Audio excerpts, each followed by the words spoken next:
നമുക്ക് ഇന്ന് ഇവിടെ ബീറ്റ്റൂട്ട് തോരൻ വെക്കുന്നത് എങ്ങനെയാണെന്നൊന്ന് നോക്കാം. ആദ്യം ചട്ടി അടുപ്പിൽ വെച്ചു. ചൂടാകുമ്പോൾ കുറച്ച് വെളിച്ചെണ്ണ ഒഴിക്കുക. എന്നിട്ട് ഇത് നേരെ അതിലേക്ക്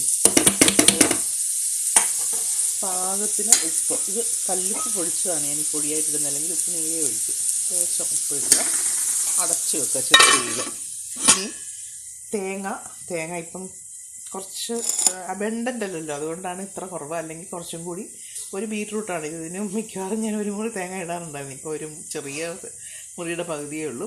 കാന്താരിമുളക് ഇല്ലെങ്കിൽ കുരുമുളക്, ജീരകം ഇതൊന്ന് ചതച്ചെടുക്കും.